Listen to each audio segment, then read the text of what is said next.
Welcome back. You know, we've talked about it being Earth Day, and the worldwide theme this year is protect our species. One way we can do that is by cutting down on plastic. Plastic, I feel like, is the bane of my existence lately, and I'm on a one-woman mission to rid the world of it. But Mark Walter is here from Brown County Resource Recovery. Good morning. Well, good morning. We're not going to get rid of plastic, but we can make a difference in recycling it. Absolutely. I mean, there are, on this table we actually have a lot of plastic.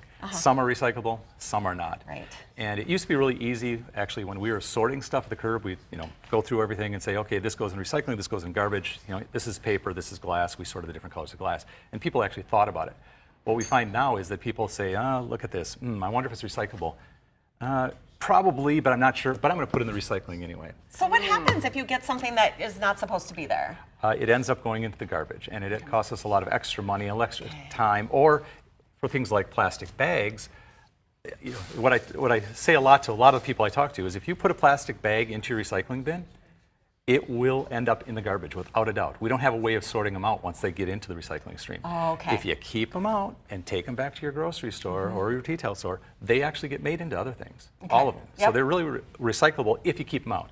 There's still something we'd rather you did not use as often as you can. I mean, there are plenty of alternatives to plastic bags. We talk about straws. Yes.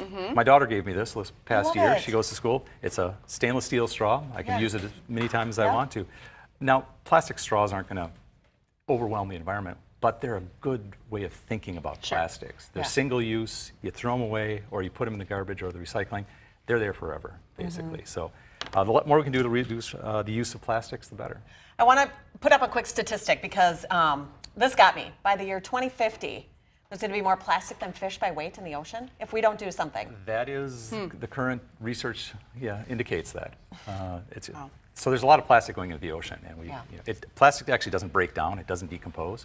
It breaks into smaller and smaller particles and then gets eaten by animals or put in the environment someplace else. So we want to do whatever we can. We've talked about it though. Sometimes there can be disagreements in a household as to what items can and can't, because caps didn't used to be. Now we can do caps, pizza boxes. Like, where are we at on all of those things, and how do we find out what is recyclable? Okay, first thing, this was mailed out to every household in Brown County, Outagamie County, Winnebago County, and actually we cover Door, Calumet, Shawano, and they all have the same rules. Inside it tells you exactly what to do with everything, and it's on our website as well. And you can call our office and ask for more copies if you want. We have several extra thousand.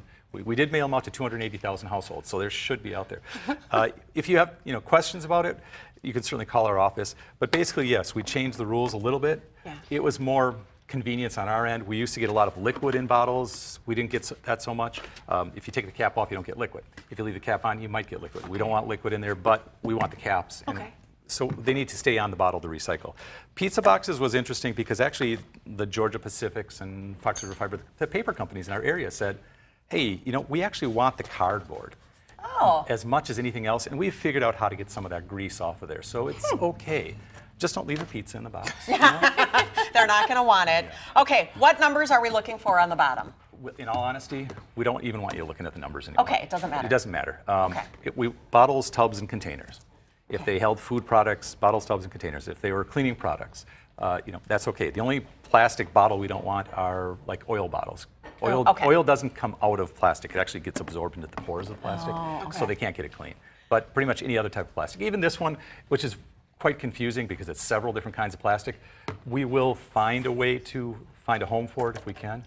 One other quick argument you have to settle for our household. Sure. How does the yogurt have to be scrubbed out of the thing? I mean, how clean does it have to be? I know people who put things through their dishwasher, which is fine if they want to do that, but you don't have to. We'd like the food out of it. We don't want. Basically, it's going to smell if it stays in there. It's going to attract rodents of some kind or another as it's going through the garbage process or the recycling process. So there's a lot of the ick kind of stuff that we want out of there. But you don't have to scrub it. It's going to get clean down the line. All right. If you don't want to pick it up, then you probably wouldn't want to either. That's kind of the rule we live by, okay? If you want more information, just head to browncountyrecycling.org. Thank you for helping us out. Yeah, thanks for clearing up some things. All right.